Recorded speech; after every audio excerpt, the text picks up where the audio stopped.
We're in the computer science department, and Aravind is justly known as a computer scientist, but if you go to Williams Hall, Aravind is known as a linguist. When I think I'm a newcomer to Penn. I've only been in the mid to late 70s. But in the founding generation, computer science and linguistics were very closely connected. People like Zelig Harris and Saul Gorn collaborated very, very much, and Aravind, as a student here and a young faculty member, was intimately connected in this collaboration.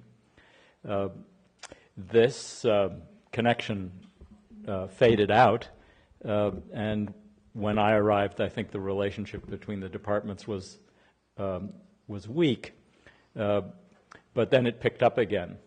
And the reason it picked up again was because Aravind never stopped thinking of himself as a linguist, and he was just looking for the opportunity to reconnect.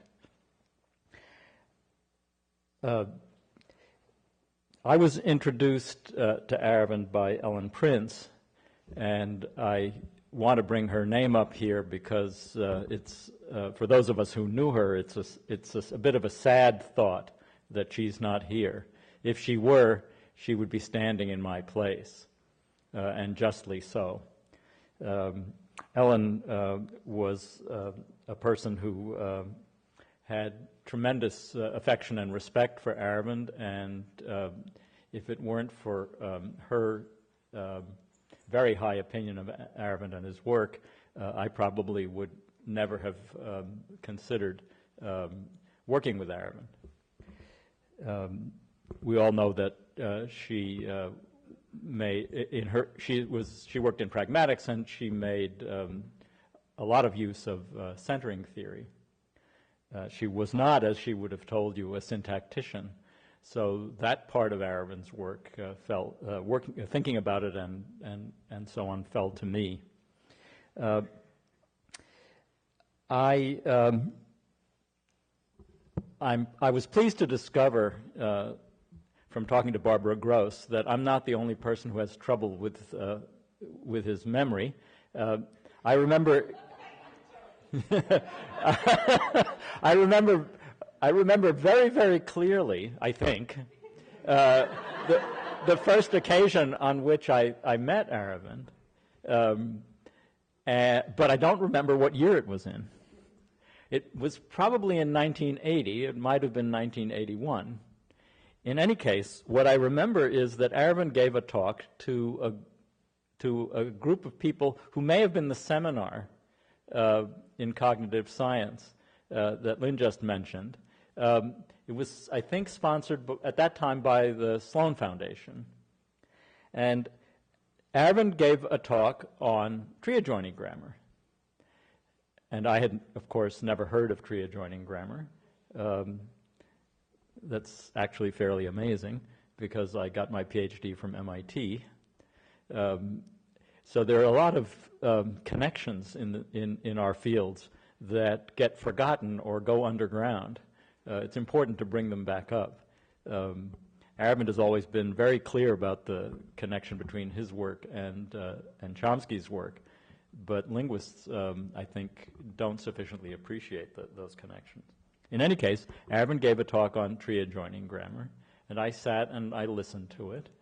And this was the time when there was a lot of discussion of the generative power of linguistic theories, something which for some time was considered important and then considered not so important, and I suspect will come to be considered important again. So I'm sitting and listening, and Aravind is explaining how tree-adjoining grammars work and the operations of combination and so on. And then he says, well, I don't know, and this is people who know Aravind, of course, you all appreciate this. He says, well, I don't know whether this would be of any interest to linguists, which was his way of saying, I think this should be of interest to linguists. in hearing the descriptions of Aravind's personality from the first two speakers, of course, I recognized that, right? It's not, I'm a different kind of person. I tend to say more than I should. Aravind is a person who shows you that you can say less than you should, but that's exactly the right amount to say. So Aravind said that, and I basically instantly, because of what he said, and thinking it was my idea, but of course it wasn't, got the point. And that was the beginning of our collaboration. And the point was, and I may have time to illustrate it, the point was that simple context-free grammars, at that time GPSG, which some of you may have heard of, was a big thing. Simple context-free grammars have some problems when used for linguistic description. And tree-adjoining grammar eliminates some of those problems without giving up on the idea that the formalism that's used for description should be mathematically well-defined and precise. And the sentence that came to me was, John seems to be intelligent, because that sentence is one of the standard examples that's was used in the early days to justify transformational grammars, because John is on the surface the subject of seems, but it's thematically the subject of the copula of the sentence to be intelligent. And so there was a rule that moved the subject from one position to another, so the surface structure was derived from the deep structure that carried the meaning. And many of you will know that the equivalent of that operation can be achieved in a tree-adjoining grammar without such a movement rule. So I went up to Aravind and I said, after the talk, I said, this is really terrific. I think we can maybe do something with this in linguistics, because you can derive John seems to be intelligent without the semantic operation of subject lowering. And he said, what? And that was the beginning of our collaboration. So one of the things that is really critical to being able to collaborate with somebody is that the two sides of the collaboration each have something to contribute. And Aravind, although he has his views, never insisted that everything should go his way. I was the junior partner in the collaboration, but I felt from the beginning that we were collaborating as equals.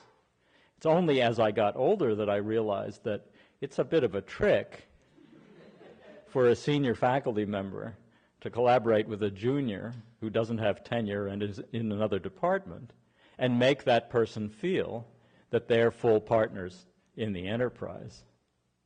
That's not easy to do, right? Some of us have learned painfully over the years, because when I now look at my students, I realize that patience and open-mindedness and willingness to tolerate misunderstandings without sending any signals that that's going on is very important. And Aravind has always been able to do that. So he could listen to me say stupid things and without making me feel stupid.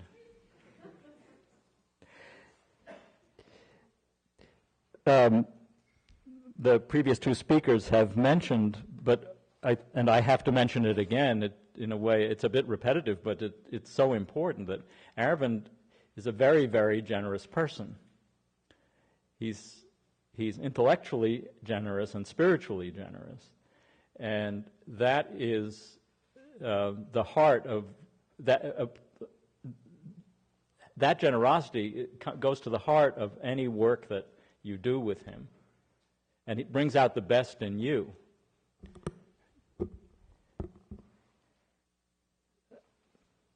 I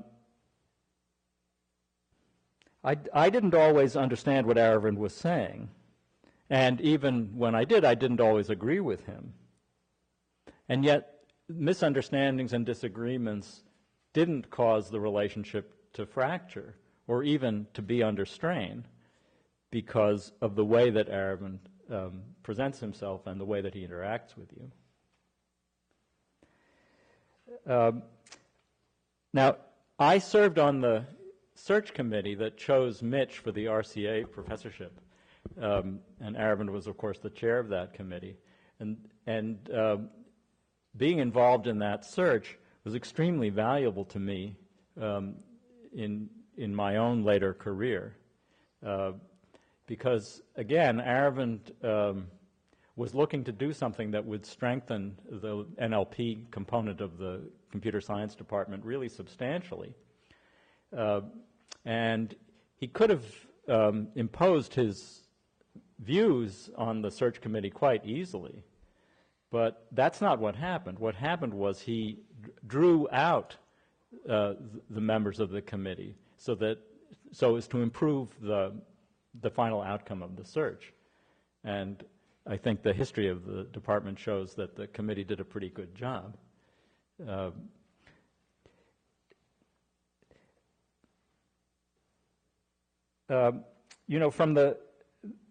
I look back on my experiences with Aravind and with the computer science department and I realized in thinking about that how much of my own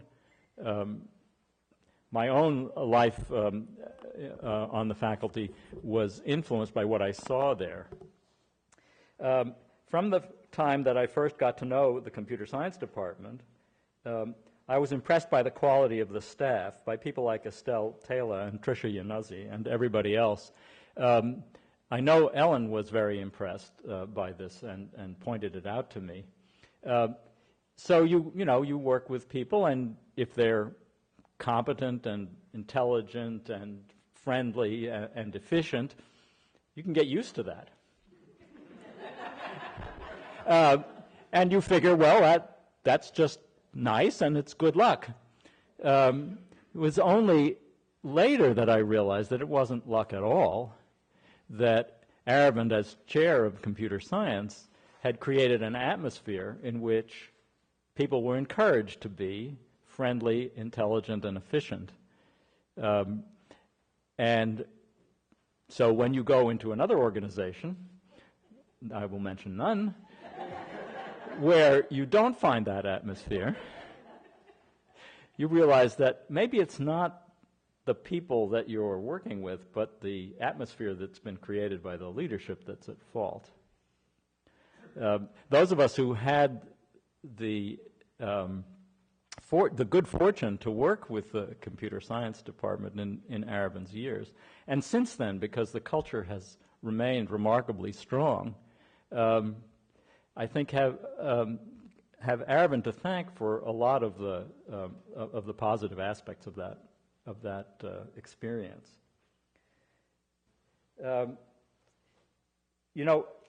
I got to know Aravind and Susan outside of the professional domain a little bit, and what I discovered was that Aravind's behavior inside the computer science department and Penn was not unconnected to his life in the world outside, where they lived, how they interacted with the community, and how they raised their children was a model to my wife and to me of what it means to be a Democrat with a small d.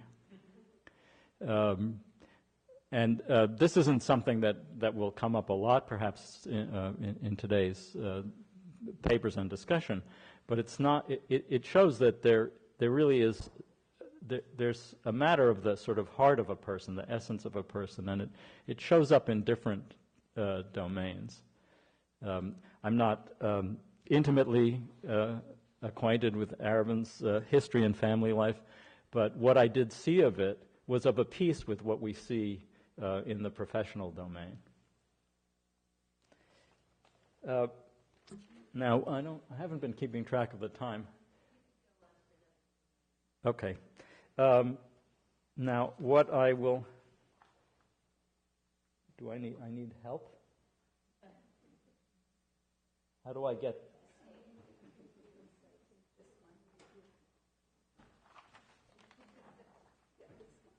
What are you pointing at?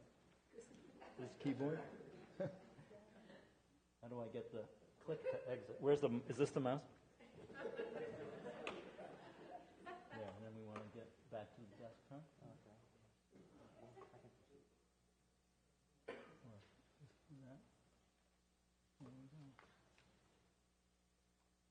This may or may not work. We're trying to open this file. No. No, these are the... Okay, let's see what happens. This is an HTML. Okay, I want to open this with Chrome. Do you have that? No. All right, I will try this. If it doesn't work, it doesn't work. Anyway, you can see the picture. So this is an example just to show you how a linguist winds up getting interested in tree adjoining grammar. This is an example of a sentence. Sorry? Finally some trees, someone said. Yes. This is an example of a sentence of the type that got me interested in tree adjoining grammar.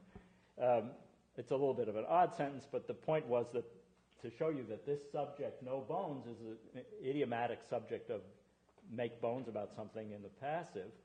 So it has no business being the subject of seem or may seem. And in a tree adjoining grammar, of course, we have initial trees and auxiliary trees. And the auxiliary tree composes with the initial tree to produce the surface structure and surface string. Like this, maybe.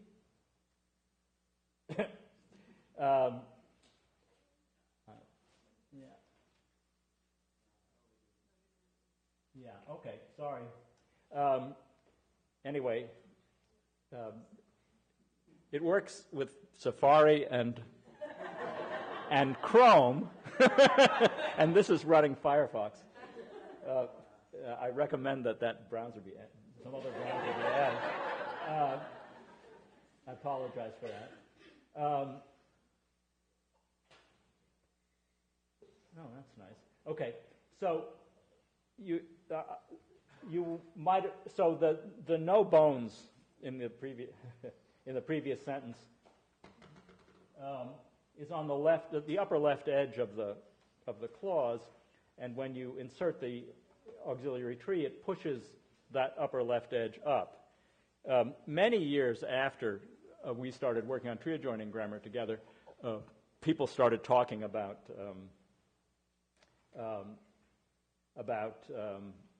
left edge phenomena in sort of standard syntax, and it's just interesting that in a tree adjoining grammar, the fact that the left edge is the so-called escape hatch for movement just follows directly from the architecture of the system. And that's always, to me, been one of the most interesting things about it, that very high-level properties of natural language syntax turn out not to have to be stated once you accept that something like a tree adjoining grammar is the formal system underlying it. It requires an understanding of the connection between empirical descriptive linguistics and mathematical formalisms in order to appreciate the value of this. I think that the best days of tree adjoining grammar and related systems are actually ahead of it because it's just taking quite a long time for the field of linguistics to appreciate how to marry formal investigations with empirical investigations. This second sentence is just an example of another left edge phenomenon, which is so-called long-distance WH movement. Which car do you think that she will buy? Again, which car winds up disconnected from the verb that governs it, and winds up in a different clause, and that tree adjoining grammar gives a good account of that. Finally, this is a sentence that is an example of the so-called tough movement construction, or the easy to please construction.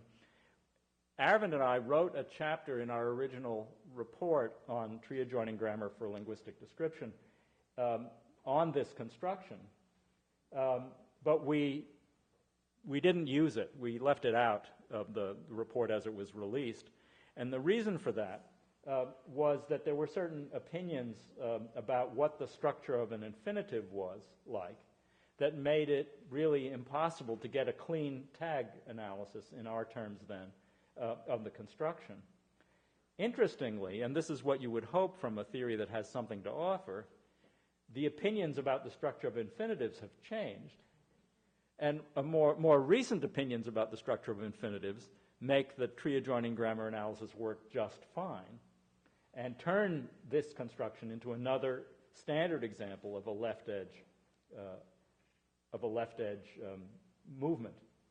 I won't go in, especially since the animations aren't working. I won't try to show you why this is so, and we'll leave it to the future to see whether that generalization can be maintained.